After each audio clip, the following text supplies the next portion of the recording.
अनंत आशीर्वाद से आज का शुभ दिवस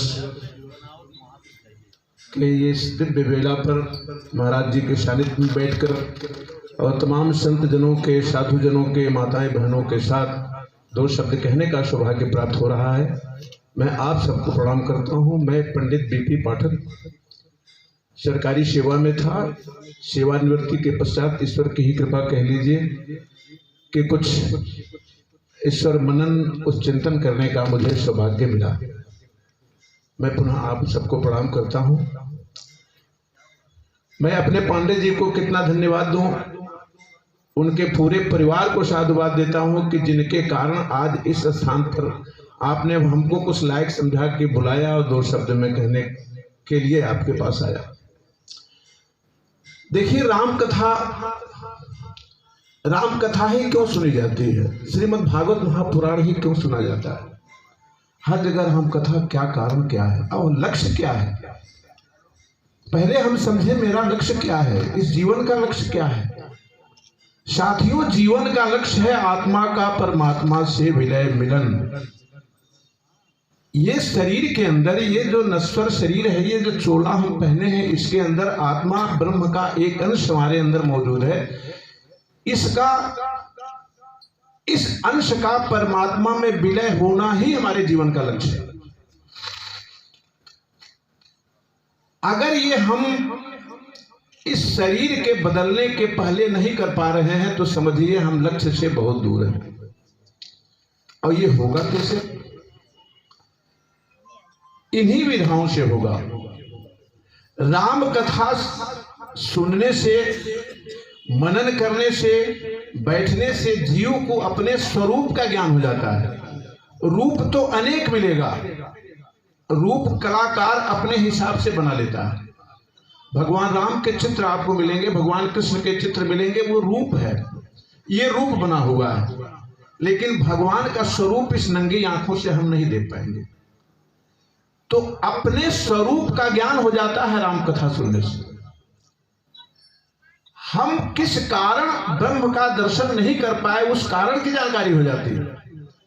हमें क्या करना चाहिए लक्ष्य की प्राप्ति के लिए, उसका ज्ञान हो जाता है राम कथा के श्रवण करने से, श्रीमद् भागवत महापुराण के श्रवण करने से, या जो भी ग्रंथ हैं उसके श्रवण करने से। देखिए, हमारा लक्ष्य है मोक्ष और मुक्ति पाना। श्री रामचरितमानस, ये जो दिव्य लीला विग्रह महाराज जी के सामने रखा है, इसको साक्षात सजीव स्वरूप मानिए। ये लीला विग्रह है, भगवान की तमाम लीलाएं इस ग्रंथ में हुई हैं जो गोस्वामी तुलसीदास महाराज जी ने इसको लिखा है। रामचरित मानस यही नाम, रामचरित मानस यही नाम, रामचरित मानस यही नाम, सुनत श्रवण पावै विश्रामा, सुनत श्रवण पावै विश्रामा। रामचरितमानस वो नाम है जिसको सुनने से ही विश्राम मिल जाता है, और लक्ष्य हमारा है विश्राम प्राप्त करना। बुद्धि विश्राम सकल जन रंजन, बुद्धि विश्राम सकल जन रंजन, राम कथा कली कलुष निधन, राम कथा कली कलुष विभंजन। ये राम कथा क्या करती है? कलयुग के मल को समाप्त कर देती है। राम कथा कलि कलुष विभंजन, बुद्धि विश्राम सकल जनरंजन। बुद्धि जनों को विश्राम देती है, समस्त प्राणियों के अंदर रंजन उत्पन्न कर देती है, उत्साह पैदा कर देती है, और कलयुग के मल को समाप्त कर देती है। देखिए, भक्ति के अवरोध के 3 कारण हैं जिससे हम पूजा नहीं कर पाते हैं, भगवान की साधना नहीं कर पाते हैं। 3 कारण। पहला है मल, दूसरा है विक्षेप, तीसरा है आवरण। मल में क्या है? काम, क्रोध, लोभ, मद, मोह, मत्सर, इतने प्रकार के तत्व मल के अंदर आते हैं जिसके कारण कि हम भगवान की भक्ति नहीं हो पाती। दूसरा है विक्षेप। विक्षेप है मन की चंचलता। हम मंदिर में जाएंगे लेकिन मन स्थिर नहीं रहेगा, और सब खेल मन का है। हमको मन को बनाना चाहिए, हमको मन को बनाना चाहिए। हम जहां जाते हैं वहां मन बार बार जाता है। हम अगर कुंभ स्नान करने जाएंगे तो कुछ दिनों तक मन भाग के कुंभ स्थान पर जाएगा। अगर हम बद्रिकाश्रम जा रहे हैं, दर्शन कर रहे हैं, तो कुछ दिनों तक, 2 दिन, 4 दिन, 5 दिन तक मन दौड़ के जाएगा उस दिव्य स्थल पर। हम गलत स्थान पर जाएंगे, वहां मन जाएगा। मन बनाया जाए तो मन की चंचलता, यह है विक्षेप। और तीसरा है आवरण। आवरण क्या है? अज्ञान का आवरण, अज्ञान रूपी आवरण।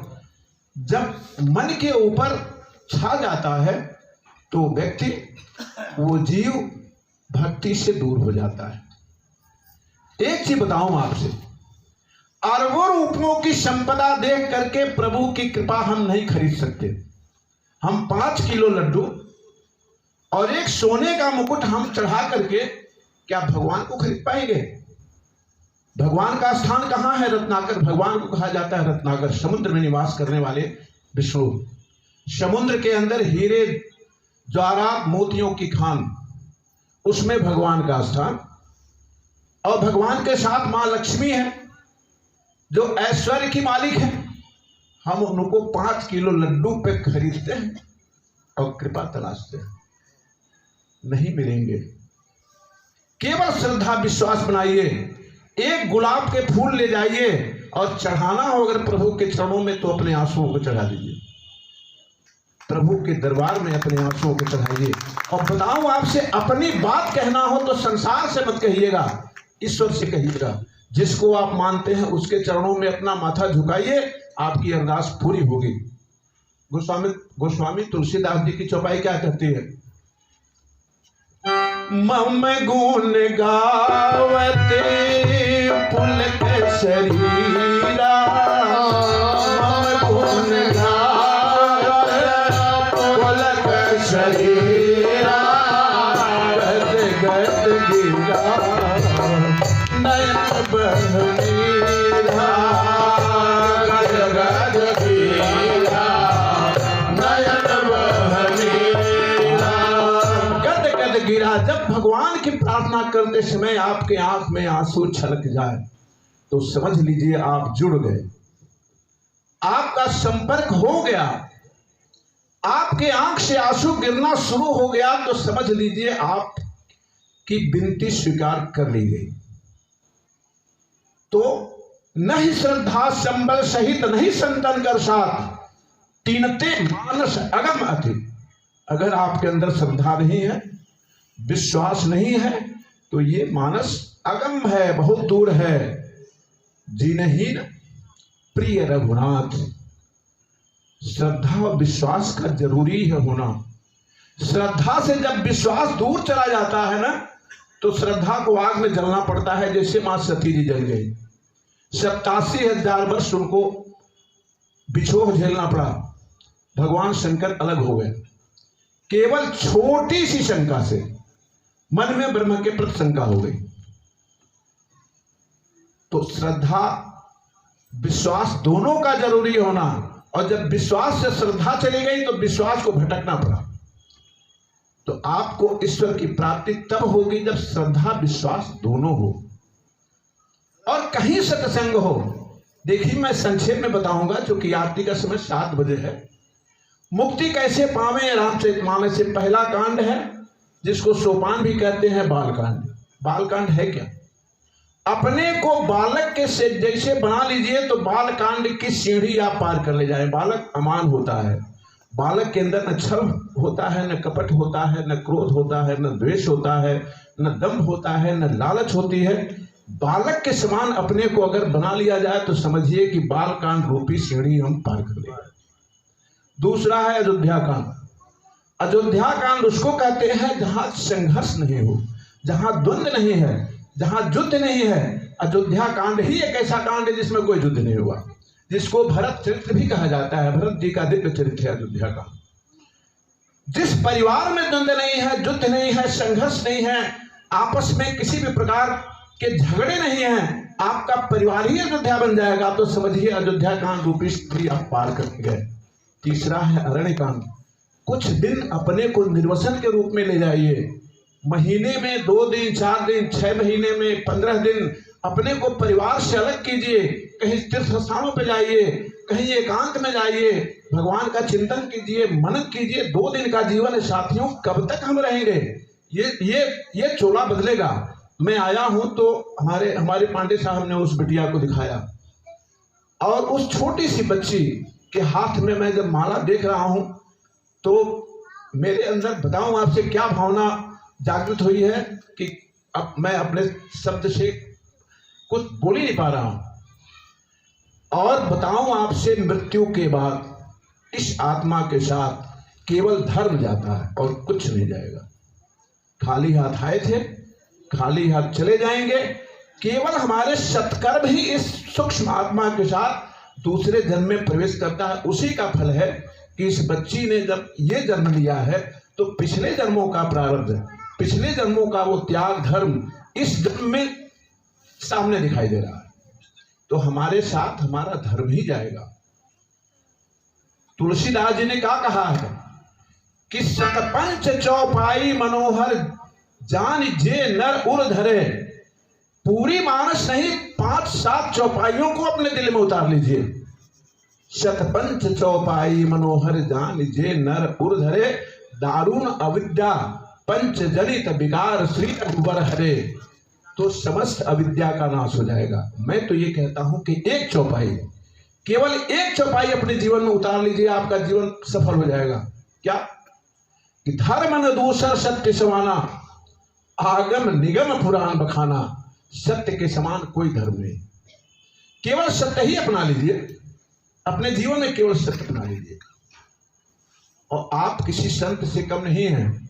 संत किसे कहते हैं? संत गोस्वामी तुलसीदास जी की चौपाई क्या कहती है?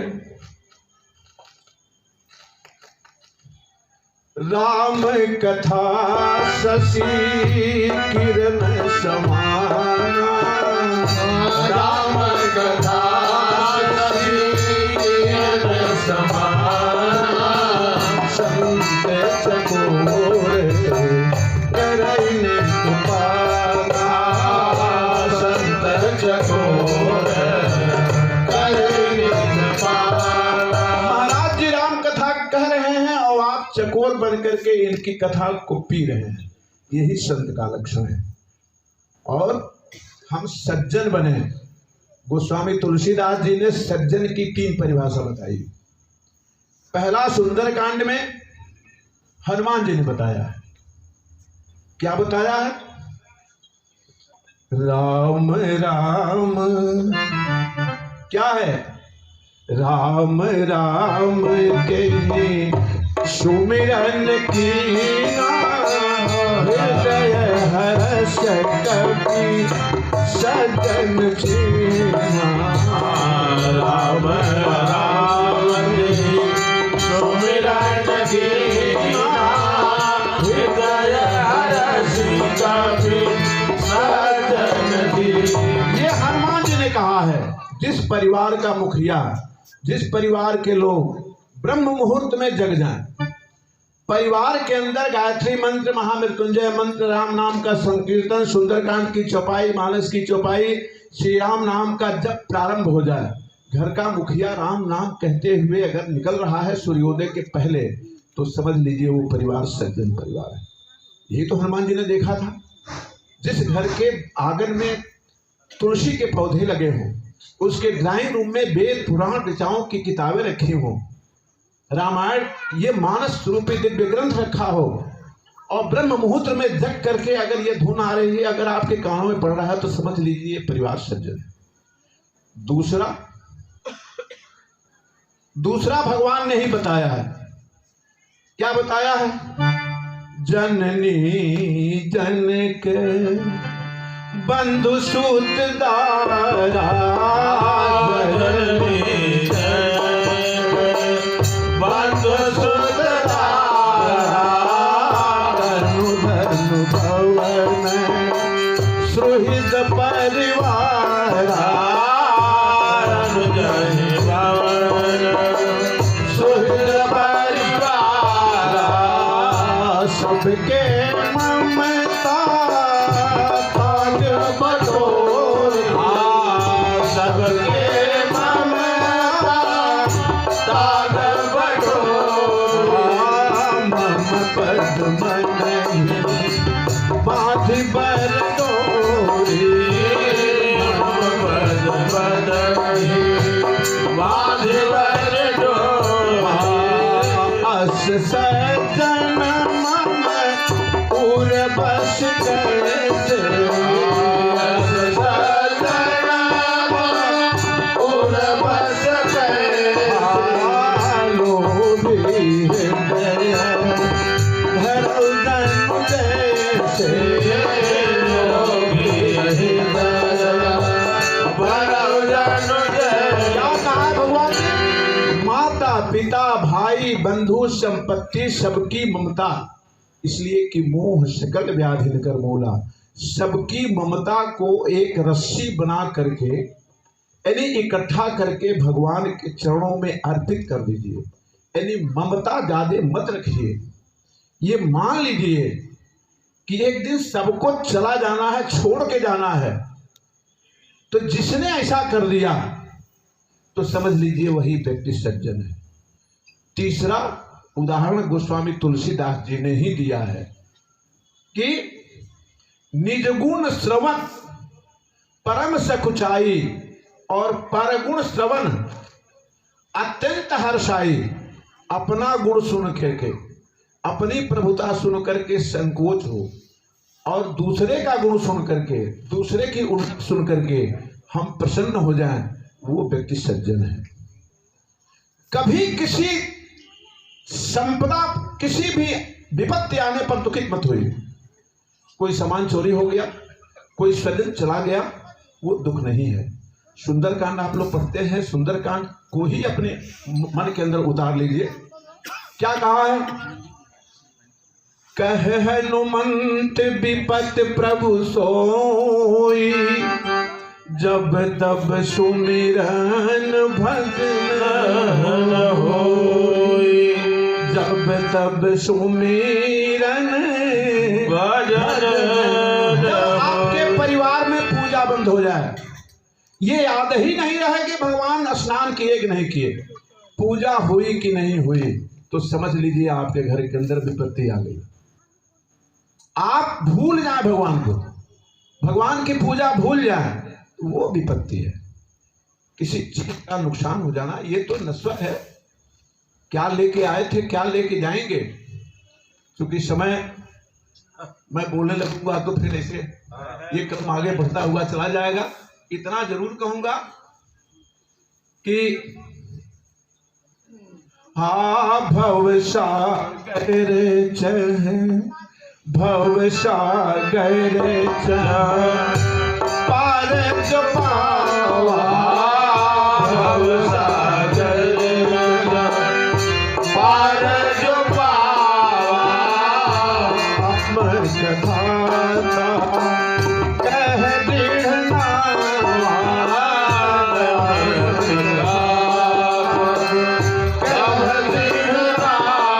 भवसागर से पार होना है तो राम कथा रूपी नाव पे सवार हो जाइए तो आप पार हो जाएंगे। या सुंदर कांड का अंतिम दोहा, सकल सुमंगलदायक रघुनायक गुणगान सादर सुनहित तरय भो।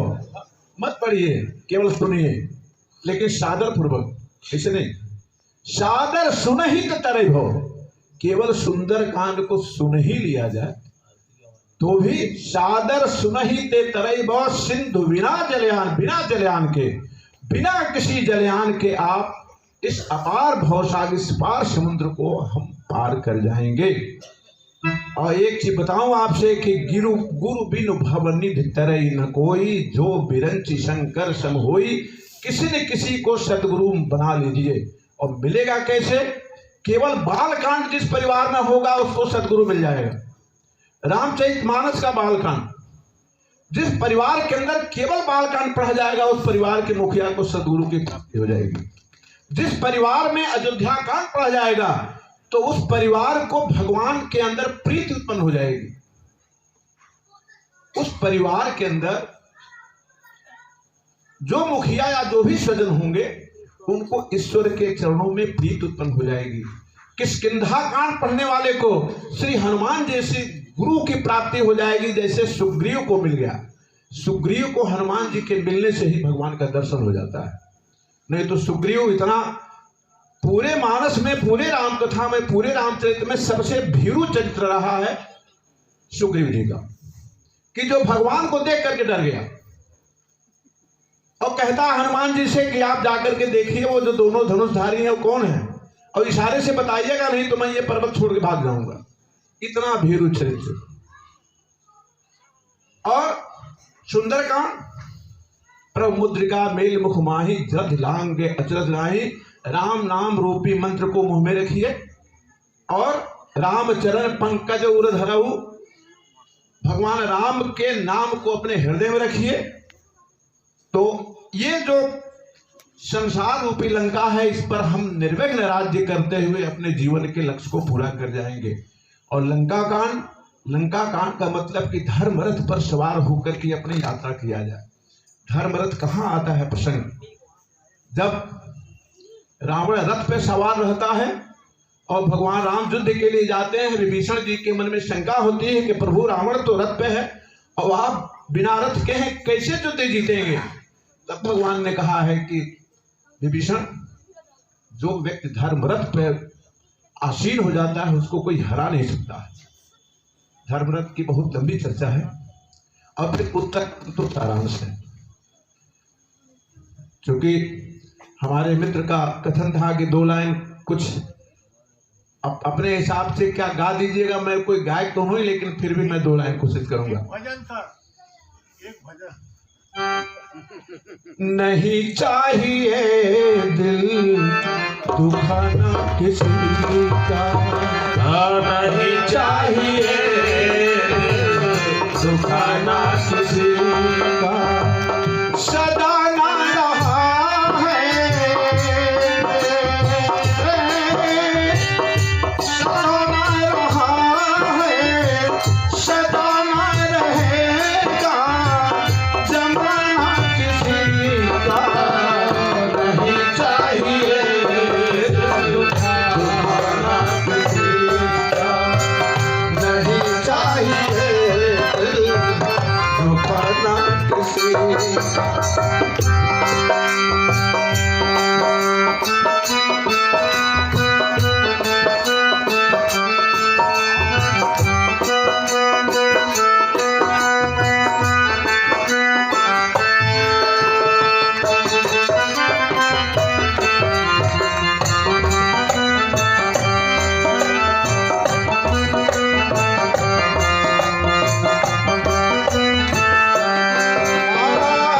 आए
शिवाय।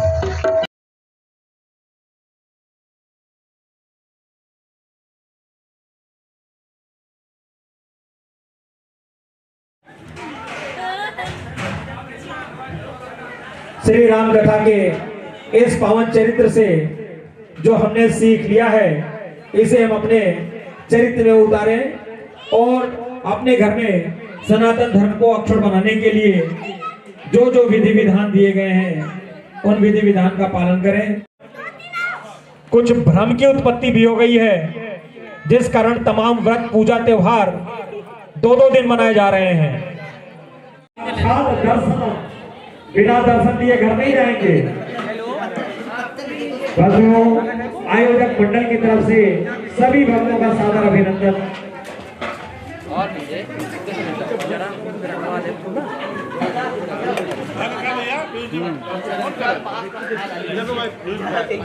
भाई प्रदीप सिन्हा जी का विशेष सादर अभिनंदन, नंदन वंदन।